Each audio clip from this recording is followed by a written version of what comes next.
Hello, in the past weeks I made a lot of videos using different tools in Blender, but I realized I never actually taught on how to use them, so I wanted to do that in this video. Hello, I'm your average game dev, and in this video I will be teaching you on how to use the loop cut tool, the extrude tool, the bevel tool, the knife tool and the Polybill tool. Now, before the video starts, please join my Discord server, like and subscribe if you can. So, the first tool that we're going to look at is the extrude tool. So I have a Blender project open right here and I just made a cube, and if you want to use the extrude tool you go into edit mode by pressing tab or simply clicking on the object node and selecting edit mode. And now there's a few things you can do with the extrude tool. The most used way of using this is with the face select. And then you can use this tool simply by pressing E or by right clicking and clicking extrude faces. And what this tool does is basically it makes a longer version of the cube, but this cube has a cut in it now. So if you were to make the cube longer without the extrude tool, it would actually make it would make no cut, as you can see here. And the problem with this is that when you try to make shapes like this, the faces that are connected to the cut also get dragged. But if you use the extrude tool, this face won't get dragged and you can make more geometrical and more clean shapes from every model, as you can see now. You will use this tool in most of the models you make, even when you get experience with Blender, you will be still using this tool. And now let's get to the next tool. Now the next tool that I'm going to be talking about is the loop cut tool.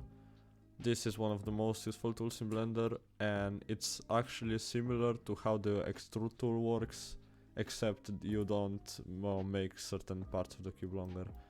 And what the extrude does, you have to go into edit mode and go right here and you have the loop cut tool. And what this does, as the name says, it makes cuts into your objects, so you can actually make more geometry. As you can see now I have more cuts, so I can, let's say, pull this out and now I can make more complex shapes. And one more thing with this tool is that you can, when you click on this, you get this pop-up right here, and if you click on this you can actually determine the number of cuts that you want, and this is very useful for when you're making more smooth edges like this. And if you use the proportional editing mode, you can actually make round shapes, as you can see right here. Now it's an actual round shape. And you can also use the the loop cut tool while making curved objects. I've talked about this in a previous video. As you can see, if I were to, let me just add a cube, a curve. Here we have a curve. If I were to curve this object on this curve with a modifier like this, the object wouldn't curve. As you can see, it kind of deforms it. But when you do this with a loop cut tool and determine the number of cuts, you can see that the curve is now actually smooth. So this is a very useful tool as well. You will use it in most of your 3D models. And yeah, let's go to the next tool. Now the next tool is the Bevel Tool, and this tool is very useful for making round shapes and objects if you don't use the technique of the loop cut tool that I showed before. And for now, to demonstrate you how this works, I will extrude the cube, and now as you can see I can't really make this corner really round, except if I actually make this manually or with a curve, but it doesn't really look good if you make round objects manually, as you can see. But thankfully we have the bevel tool, so if we extrude a cube, and we want to make this edge round, we can actually do this with the Bevel Tool right here under the Tools tab, or the shortcut to it is the Control and B shortcut. And now, as you can see, this gets rounded, but you can still see that there are certain corners. So if you just scroll, it adds more subdivisions, and now you have a rounder edge even on the other side, as you can see. And now you have a rounder edge and a more even edge than if you were to do it manually. So this is really useful, but you won't use it that much in very detailed 3D models and sculpting, since, as you can see, the shape isn't really geometrical once you use this tool, but it's still really useful for any other round tools or objects that you want to make. Now, the second to last tool I'm going to be talking about is the knife tool. You can find this tool in edit mode in the options tab right here, and the tool is used to actually make random cuts in your object. As you can see, if I wanted to make something of a shape of this violin, I would first of all put the photo behind my plane. This is a plane, it's not a cube. And I would turn on this X-ray so I can actually see through the violin. And now with my knife tool, I can actually carve out the shape of the violin. I will make this very roughly. When you use the tool, you as much subdivisions or cuts you add, the better and the more detailed it is. Let me just finish this. You don't have to do the whole violin, just because you can mirror it later, since this is a symmetrical object. And now when you're done with the shape, you press enter, and now you can see this actually cut the shape that we wanted to. And now we can delete the other parts, and as you can see, now we have a, let's say, decent violin shape, and now we will just mirror it just like that.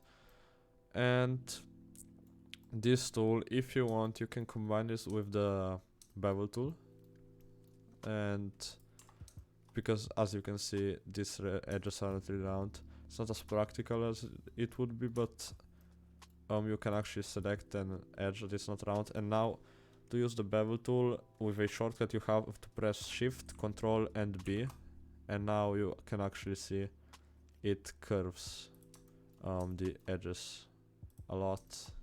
If I were to press A to select everything and Control Shift V, now as you can see, everything is way rounder, and this already resembles a violin.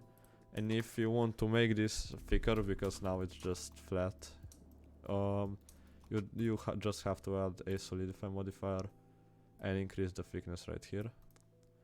And you can play around with this as much as you want. And yeah, basically that's what the knife tool is used for. And now the last tool that I'm going to be talking about is the Polybill tool, and you will use this tool with planes, just like the last tool we talked about. So, and this is basically used to make more planes out of planes. You will see in a second what I mean by that. And basically, if I wanted to make this ornament, it would be really time consuming if I had to extrude everything. And if you use the Polybill tool, this is way easier, because it's just like lets you click, extrude and move verticals, as you can see, like this. And you can actually make complex shapes out of polygons.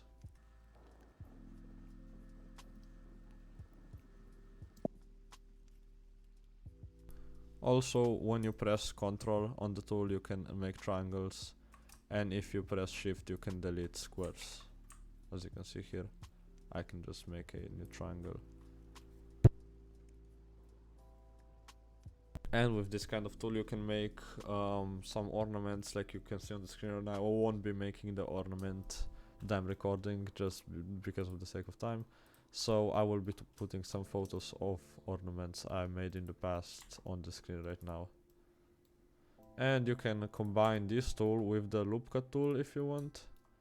As you can see now, I can make a cut, and to add some 3D, I can move this out, and I can combine this with the bevel tool as well, and I can actually bevel this. So now, as you can see, it's really smoothed out.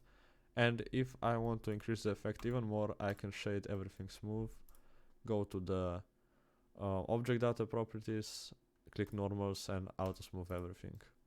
So now you can see this is really smooth. Now, thanks for watching. Again, I would really appreciate it if you dropped a like and subscribed, and I hope I see you in the next one.